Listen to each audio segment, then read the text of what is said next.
I'm to interview a patient, and I'd like to give you some thumbnail sketch of what Gestalt therapy stands for. Gestalt therapy is working on an equation: awareness equal present time equal reality. In contrast to depth psychology, we try to get hold of the obvious, of the surface, of the situation in which we find ourselves, and to develop the emerging Gestalt strictly on the I and thou, here and now basis.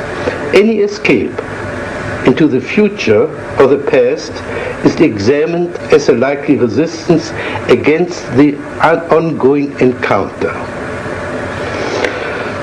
Modern man has alienated, given up so much of his potential that his ability to cope with his existence becomes badly impoverished.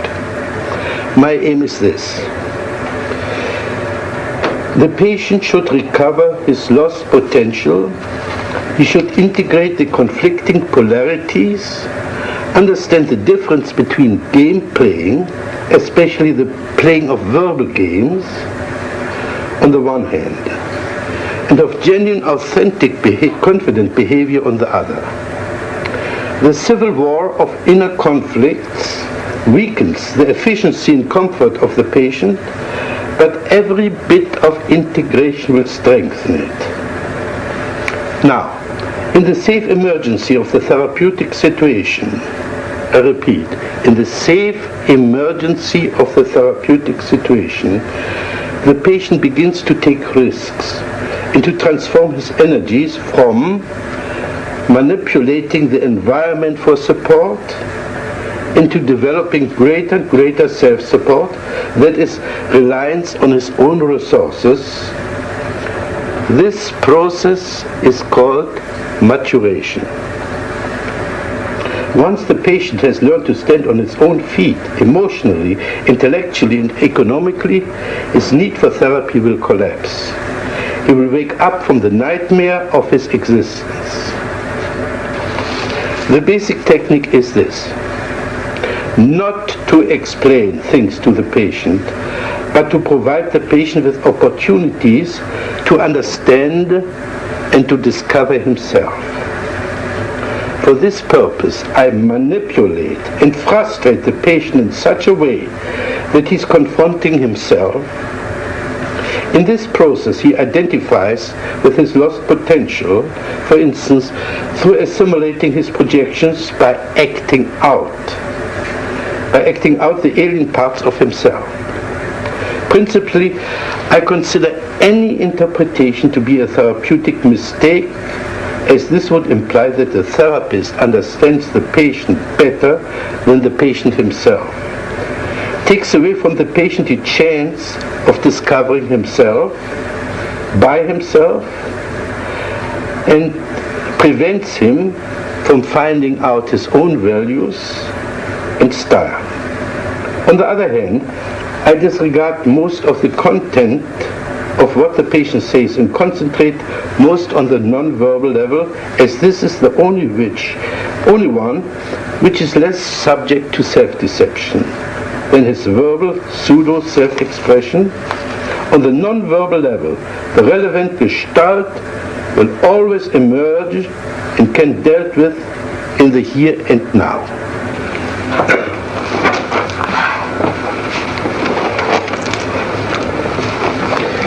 We are going to have an interview for half an hour.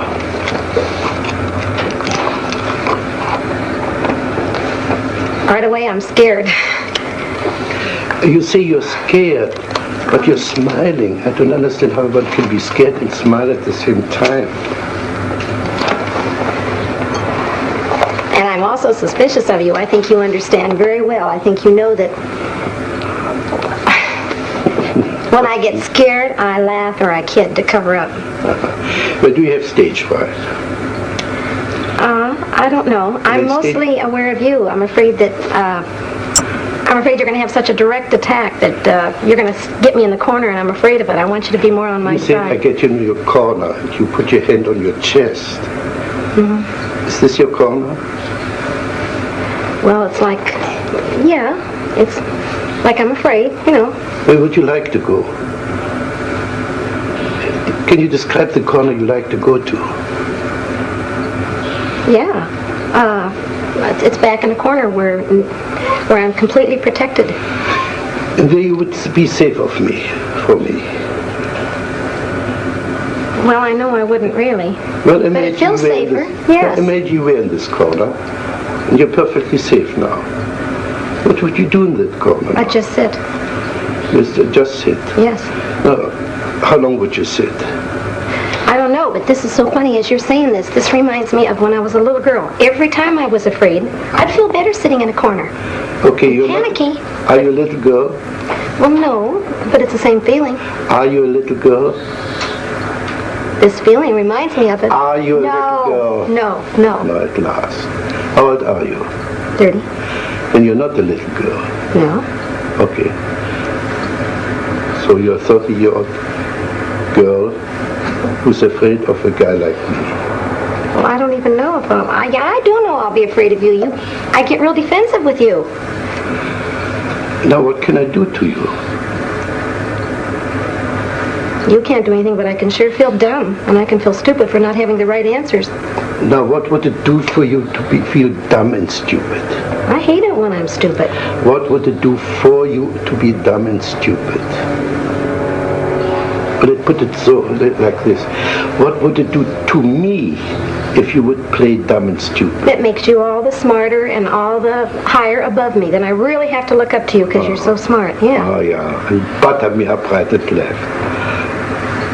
No, I think you can do that all by yourself. I think the other way around. If you play dumb and stupid, you force me to be more explicit. That's been said to me before, but I don't buy it. I don't believe What are you doing with your feet now? Wiggling them. What's the joke now? Oh, I'm afraid you're going to notice everything I do. Gee. Don't you want me?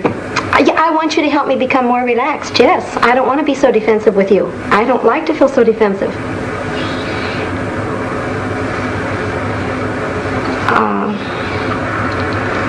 You're acting like you're treating me as if I'm stronger than I am, and I want you to protect me more and be nicer to me. Are you aware of your smile? You don't believe a word what you say. I do too, but I know you're going to pick on me for it. Sure, you're bluff, you're phony. Do you believe, you're meaning that seriously? Yeah. If you say you're afraid and you laugh and you giggle and you squirm, it's phony. You put in a performance for me. Oh, I resent that very much. Can you express it? Yes, sir. I most certainly am not being phony. I will admit this. It's hard for me to show my embarrassment, and I hate to be embarrassed. But boy, I resent you calling me a phony. Just because I smile when I'm embarrassed or I'm put in a corner doesn't mean I'm being a phony. Wonderful, thank you. You didn't smile for the last minute. Well, I'm mad at you. That's right. You didn't have to cover up your anger with your smile. Now, in that moment, in that minute, you were not a phony. Well, at that minute I was mad, though. I wasn't embarrassed. In other words, when you're mad, you're not a phony. I still resent that. I'm not a phony when I'm nervous. Again. I want to get mad at you. You know what I'd like to do? I want you on my level, so I can pick on you just as much as you're picking on me. Okay, pick on me.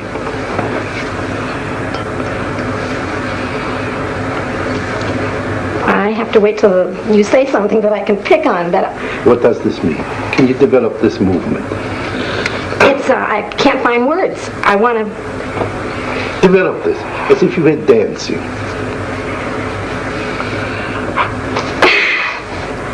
I want to start all over again with you. Okay, let's start all over. I know a corner I'd like to put you on. I'd like to ask you a question, and because I have a feeling you don't like me right off the bat, and I want to know if you do. Can you now play Fritz Perls not liking Gloria? What would he say? He'd say that she's a phony, for one. Say you are a phony. You're a phony, and you're a flip little girl, and you're a show-off. And what would Gloria answer to that? I that answer, I'd say I think you are too.